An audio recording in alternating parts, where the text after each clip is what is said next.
What's going on, y'all? Machiavelli Mills TV, man. I'm back like I never left. Unfortunately, I took a long hiatus. I haven't made a video in almost over a month right now, right? So it's been a long drought on me making videos, and that was due in part to the fact that I've been overwhelmed with work responsibilities, having a lot to take care of around the household, taking care of my household duties, my duties as a father.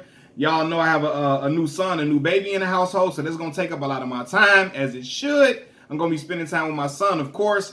And then I got responsibilities within my family that I had to tend to before I can come back to the YouTube world and talk to y'all. Now, I've been missing y'all because a lot has transpired in the sports world, the entertainment world, and the regular news cycle, the regular news media, right? So I want to talk about all these different topics. So I'm back now, and y'all going to be getting videos about all the different things that I've been wanting to talk about and things that have been occurring, since I've been gone, right? I'm going to give y'all a catch up and give y'all my thoughts and opinions on it, right? One of the things that has occurred in the sports world since I've been gone was the Big Three in in Brooklyn. The Big Three in Brooklyn formed like Voltron. That's Kyrie Irving, Kevin Durant, and James Harden. Now look, I saw James Harden trying to sabotage his way out of Houston, coming to camp out of shape on purpose. He put up big numbers in the first couple of games just to show other teams, hey, I still can get down. I still can score on any given night. It don't matter what shape I'm in. I still can go out here and get you buckets whenever I want to. And then he went on that long drought when he had a streak of games scoring under 20 points, something we hadn't seen since his rookie season in Oklahoma City, right? So that was strange, nonetheless. But I knew what was going on. I just didn't know if he was really going to get dealt to Brooklyn. I didn't really see it happening. I'm like, damn, I don't think Houston is going to pull a trigger. I didn't think they were going to get something or see a package in return that they were going to find favorable enough to give up their franchise player, their heart and soul, their everything in Houston. James Harden, I didn't think they were going to find something to give up James for. It was like a 3-team trade, and they pulled the trigger, and now James Harden is a member of the Brooklyn Nets. Now, on paper, I said this when I saw it. This is the best collection of offensive talent I had ever seen in my life, in modern basketball, for real, since all my time living. Yes, it's a better offensive Big Three than the Miami Heat and even the Golden State Warriors, in my opinion. While you had snipers on that Golden State Warriors team, this team here, guys, can kill you from outside and inside. And these three individuals were stars on their own team. So it shows that, hey, even when they didn't have other guys around them that left them open for big shots or whatever, when they didn't have other guys, a whole bunch of superstars around them, they can perform in big-time clutch moments, and they can give you 50 on any given night. So I'm like, damn, look at this talent for real on paper.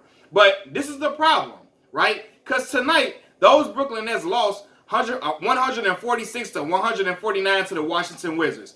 And in the games that this Big Three has been together, the problem is absolutely clear.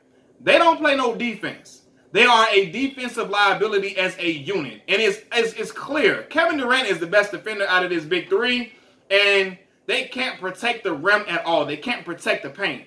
And I said this, when they gave up Jared Allen and sent him to Cleveland, I knew it was a problem. Who the hell gonna protect the paint? Who gonna get them offensive rebounds? Who gonna get them second chance opportunities, right? Who gonna block them shots? They don't got nobody to do that. DeAndre Jordan is long in the tooth now. He's not the same DeAndre Jordan that was in Lob City early on when he was younger, dunking on folks like that. That ain't the same dude no more. Unfortunately, it is what it is. Then they gave up Taurean Prince, another great, solid perimeter defender. So that's going to create problems, right?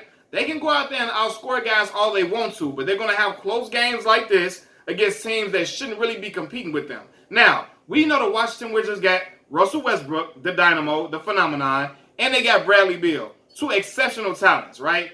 Russ has been having a struggle, a year where it's not really been, his numbers ain't really been popping like that, and he's not shooting the best field goal percentage, right? And his athleticism is waning just a little bit. And I always said, when Russ's athleticism starts to wane, his game will start to diminish, right? So he's been struggling. The Washington Wizards are 4-12 right now, right? They just got the win today, got their fourth win, but they struggling. But you see, Brooklyn is struggling to compete with teams like this. They had like what? What you call it? Houston had what? I mean, not Houston. I keep saying Houston. Washington had about 101 points at the end of the third quarter.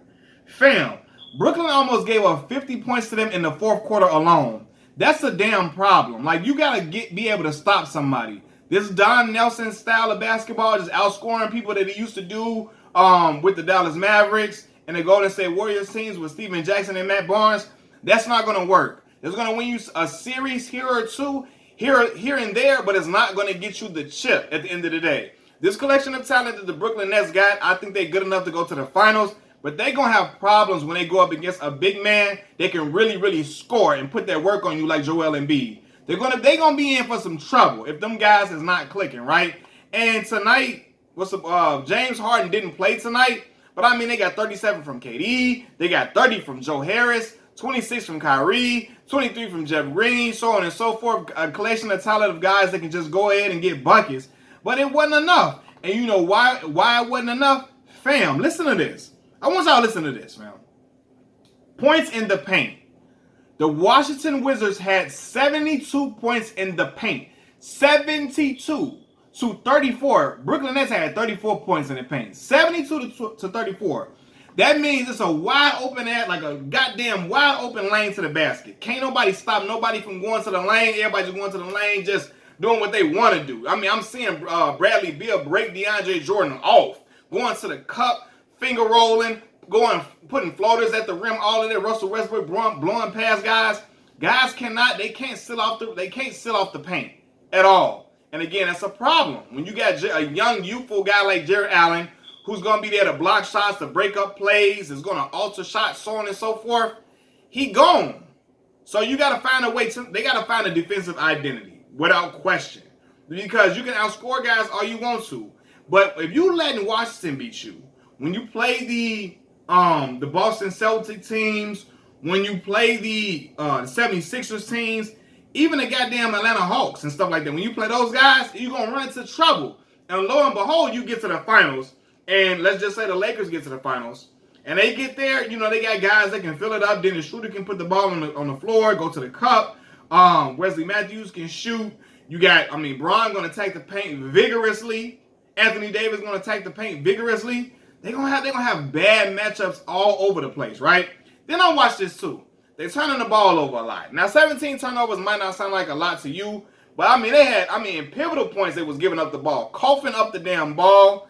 I'm like, yo, all right, something got to give. Something got to give. They got to find their identity and find it quick. Now, they out-rebounded Washington 45 to 39. But, Washington had 11 offensive rebounds to their 7. Like, who was the leading offense? Who was the leading rebounder tonight? And I promise you, if it's Kevin Durant, it's a problem. Let's see. No, who was it? Bruce Brown, a guard, was a lead rebounder with 9 rebounds. DeAndre Jordan had 8 rebounds. He played 19 minutes. But you got to figure out a way. Playing Jeff Green big is not going to work. He going to get his ass ate up. I'm sorry. It is what it is. He going to get ate up when he go to play AD and them. It's not going to work. And I really, really like Jeff Green. A great, talented dude. Been around for a while and shown his skill set to be worthy of being on contending teams. But he just ain't big enough to be playing that 4-5 spot and all, dog. No. It's not a good look for him to be doing that, right? He had 23 tonight, 23 and 7. But again, you should not be losing to the Washington Wizards. Because outside of Russ and Bradley Beal, their roster is not solid at all. Mo Wagner, stuff like, come on, man. Mo Wagner had 17 points. No disrespect to him, but you got dudes, Mo Wagner and them getting off on you like that. It's an issue. They got to find some defensive identity. Hopefully Steve Nash is a first-time coach. I don't know if they can come together. Jock Vaughn or whoever is over there preaching defense. They got to figure something out.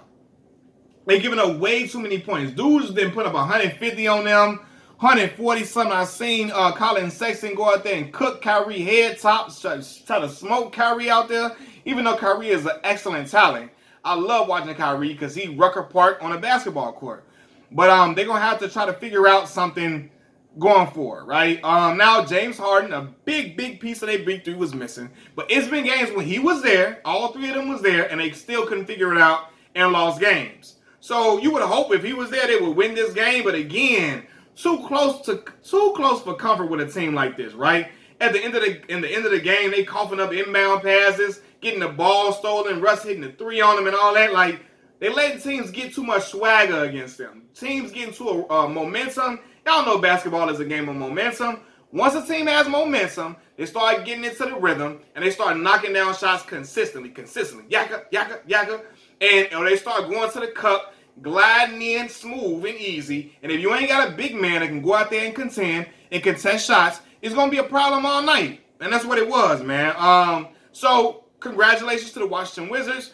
Happy for Russ and Bradley Beal. Russ been having a lot of questions about his game. People been criticizing him heavily, including myself. He went out there and proved the world, hey, I'm still that dude. I still can go out here and get buckets. He had 41, 10, and 8. Bradley Beal had 37, 4, and 6, right? And again, Russell Westbrook is going to go down as a legend for averaging a triple-double in, like 3 consecutive seasons or something crazy like that. He's former MVP. He's going to be an icon regardless. But I always just figure because his game is solely predicated on just sheer will, determination, resiliency, and athleticism.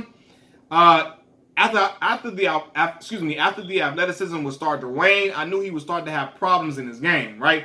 And he doesn't have the greatest basketball IQ, so I knew he was going to struggle there, right? But I'm happy he got the win. I'm happy that now going forward, him and Bradley Beal can try to have some momentum on their side to try to get some wins. Because I don't want to see them just playing bad and struggling.